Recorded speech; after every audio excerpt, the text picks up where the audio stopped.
Here's the baby that bats cleanup, the T26E3 heavy tank. Big though it is, it has the sleek look of a giant greyhound. This is partly due to its sloping V-shaped front, and partly to the very low silhouette, which makes it a difficult target to hit. It has no trouble at all with rough terrain. It climbs any grade up to 60%. It crosses trenches as wide as 8 feet.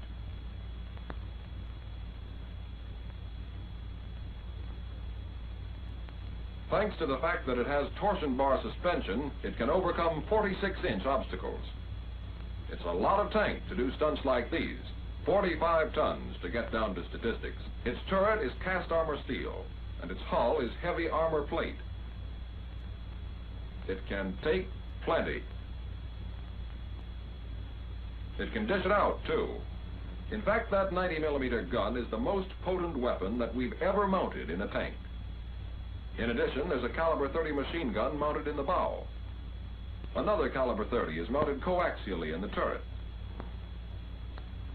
And a caliber 50 is mounted up on top. Now we'll strip away the fenders and sand shield so that we can look over the track and wheels and the torsion bar suspension that helps the tank over the bumps. The 6 dual rubber wheels are the same type as those on the light tank M24. Each wheel is divided in 2 sections, the channel between accommodating center guides that help keep the track in place. Up here, the track is supported by 5 track support rollers.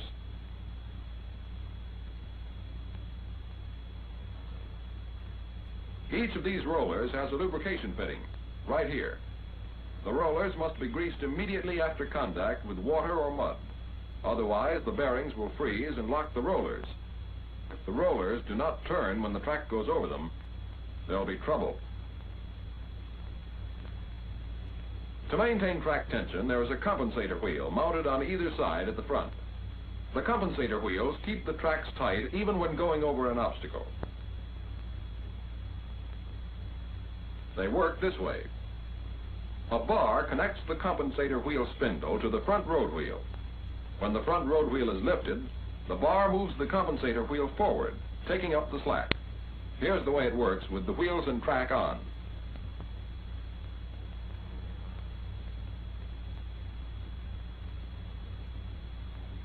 The tracks themselves are a little different from anything we've ever had on a tank before. They're all metal and 2 feet wide. The track tension must be checked at least once each week. To do this, the tank must first be allowed to coast to a halt without using the brakes. Then, using a pry bar, install 1-inch spacers between the track and the 2nd and 4th support rollers. There should be blocks on both inner and outer rollers.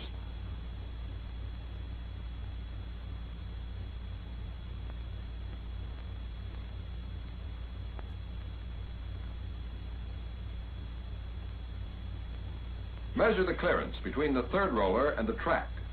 If the track tension is correct, this clearance should be 1/4 inch. To make any necessary adjustment, the front fender and dust shield must be off. Then remove this cotter pin.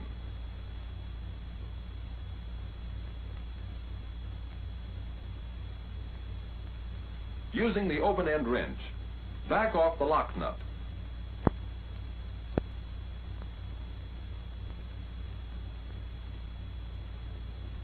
Use the adjuster spanner wrench to move the adjuster.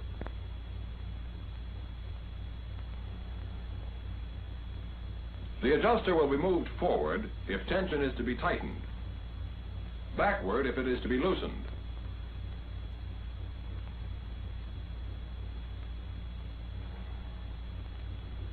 If you want to break tracks, it calls for special tools. 2 track connecting fixtures, a drift, 2 bushing pullers, a bucking tool, a hammer, a pry bar, and a track pin wrench. Drift and bucking tool are used when a track pin removing tool is not available. First, the track connecting fixtures must be attached and tightened enough to take the tension off the track pin. Normally, they can be tightened sufficiently by hand.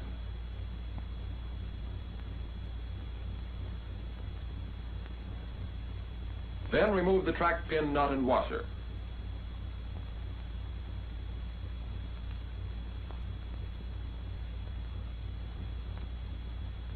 Here is the special track pin removing tool. Plug it into the sprocket holes on either side of the track pin to be removed and tighten it in place.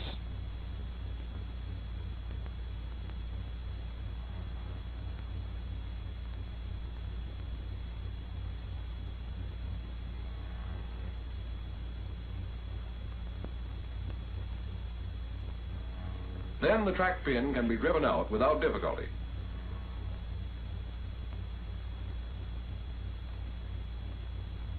The need for the bushing pullers becomes clear when a couple of disassembled track links are examined. Each track link has 5 bushings, 3 on one side, 2 on the other. The bushings are serrated on the ends, and when the links are together, the serrations are engaged.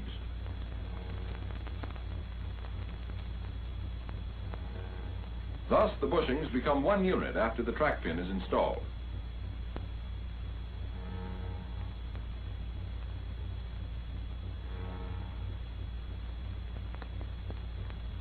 To disengage the serrations, the bushing pullers are used.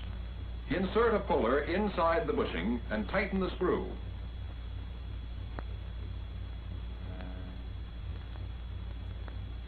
Then turn the puller nut. This separates the bushings.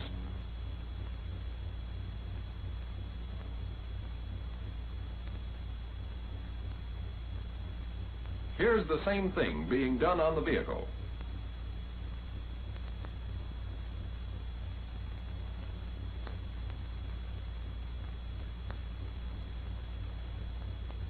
When the 2 outer bushings have been withdrawn enough to allow clearance for the serrations, take off one of the track connecting fixtures.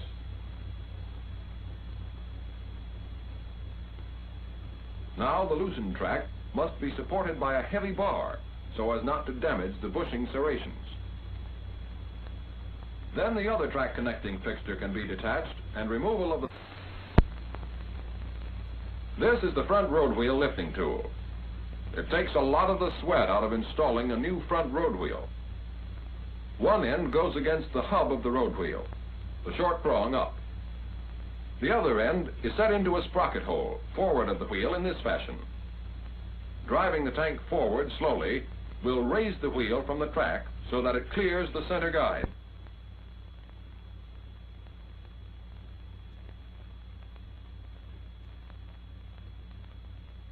This other lifting tool performs the same function for the remaining road wheels.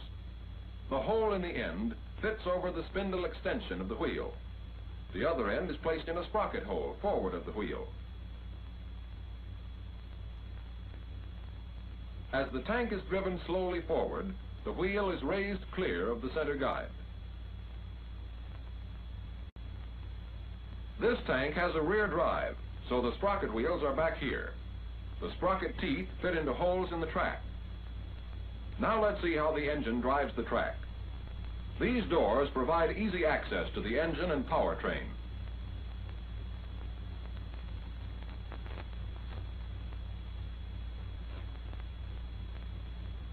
The engine, torque-matic transmission, and differential can be lifted out as one unit.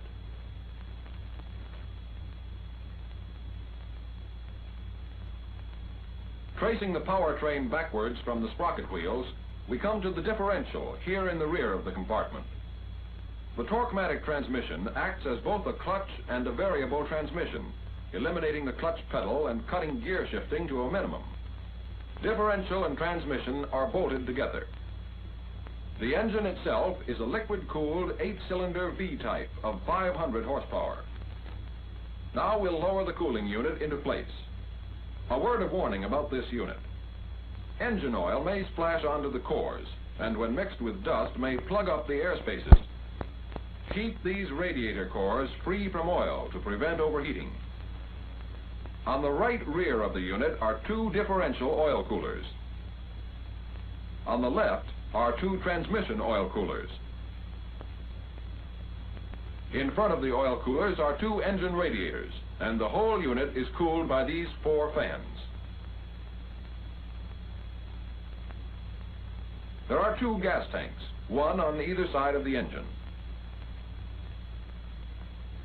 Together they hold about 185 gallons. Each has its own filler.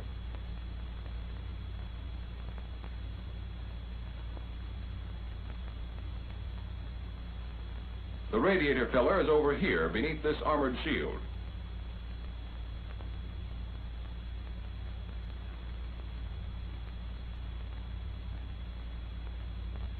The cap must be securely tightened against this seal because the engine uses a pressure cooling system, and if the cap is not tight, the resulting loss of water will cause engine failure. Now let's get ready for a ride. The gunner's hatch has coil springs which make the door easy to open and close. The tank commander's cupola has a torsion spring which serves the same purpose.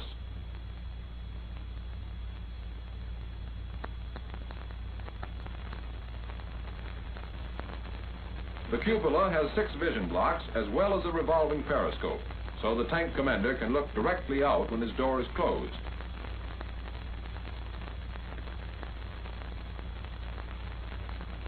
Now we're in the fighting compartment. Take a look around. The bustle in the rear of the turret acts as a counterweight for the 90mm gun. Furthermore, it's a handy stowage space for a large radio, interphone system, and small arms ammunition. Also accessible from the fighting compartment are the air filters for the carburetors on the main engine. These are designed to take air either from the fighting compartment or from outside the tank. It's no longer necessary to leave the protection of the turret in order to clean the filters. This is an important new feature because these filters must be cleaned at least once daily and as often as every 4 hours in dusty terrain.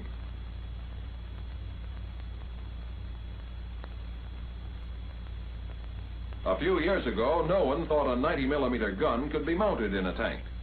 But Ordnance Ingenuity developed a hydro-spring recoil mechanism, and that's made the use of this big gun possible. Recoil is cut down to a minimum by this mechanism, with an assist from the muzzle brake on the tube. The turret is traversed by an oil gear system, which requires an electric motor. This means that when the tank is used as stationary artillery, a source of electricity is needed for the power traverse. An auxiliary engine on the right of the tank engine drives a generator which supplies the electricity needed. The auxiliary engine has its own starter, which can be reached from the fighting compartment. Here it is.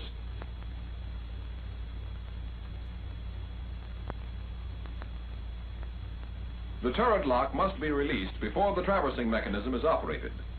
To start the electric traversing motor, this switch on the right of the 90mm gun must be in the on position. Next to it is the firing switch.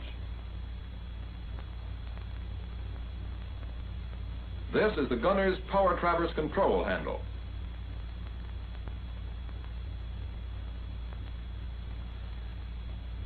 This is the tank commander's traversing lever, which at any time can take the control of the power traverse away from the gunner. The turret can also be traversed by hand. But this is much slower than the power traverse. Here's the elevating hand wheel for the 90. The gun can be elevated to 20 degrees. It can be depressed to -10 degrees. Under the floor plates and in side racks, 60 rounds of ammunition for the gun are stored. In addition, there are 10 ready rounds on the walls of the turret, handy to the loader. Now we'll climb into the driving compartment. The doors are made easy to operate by means of torsion springs. The driver's seat is on the left, the assistant driver's on the right.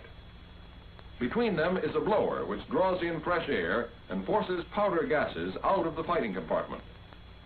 Escape hatches are located in the hull floor below the driver's and assistant driver's seats. Pulling the handle drops the hatch to the ground. These hatches can be used by the whole crew. Either the driver or his assistant can operate the tank. Each has his speed range selector lever, steering levers, and hand throttle, as well as his own accelerator. Notice that the assistant driver's range selector lever and accelerator are at his left side, whereas the driver has his at his right. Driver and assistant share one instrument panel. With the power and drive unit located in the rear of the tank, it's doubly important to watch the instrument panel closely. When starting the engine, the selector lever should be in neutral. Open the fuel shutoff valve. Turn on the master battery switch. This lights a twin set of warning lights on the ends of the instrument panel.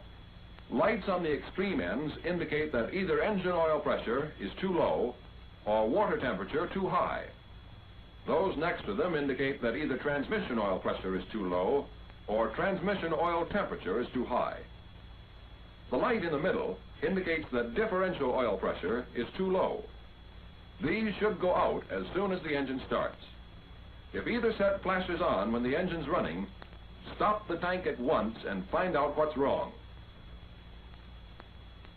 There are two magnetos for the engine controlled by this switch.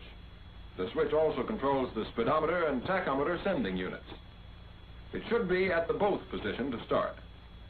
Then the foot throttle is depressed halfway, and the starter switch is pressed down until the engine fires. Never hold the lever down longer than 30 seconds at a time. For cold weather starting, there's a primer in the fighting compartment next to the auxiliary engine starter. As soon as the engine started, the engine, transmission, and differential warning lights went out.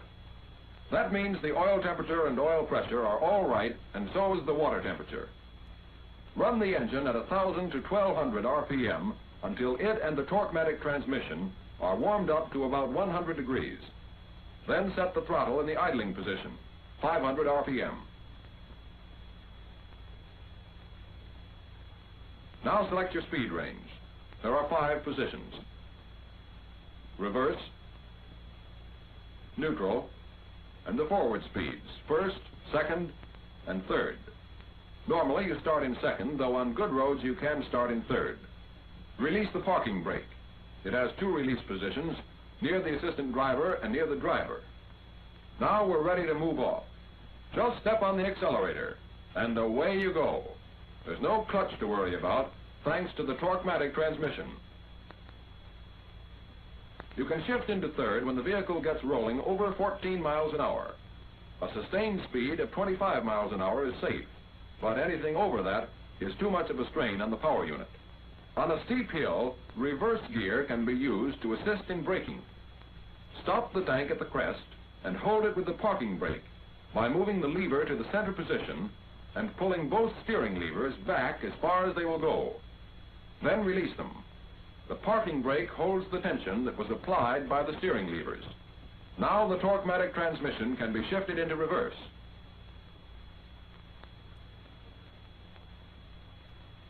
Then a slight pressure on both steering levers will permit the tank to go downhill slowly, with the transmission's reverse movement helping to hold it back.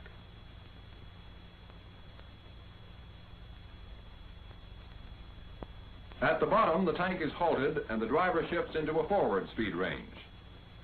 Always stop the tank completely before shifting from reverse to forward or from forward to reverse. At any time during driving, the assistant driver can take over. All in all, the T26E3 is about as compact a powerhouse as you're apt to find anywhere. 45 tons of fighting machine, a mobile fortress ready to ferret out the enemy in any type of terrain. It's a good thing the T26E3 is fighting the war on our side.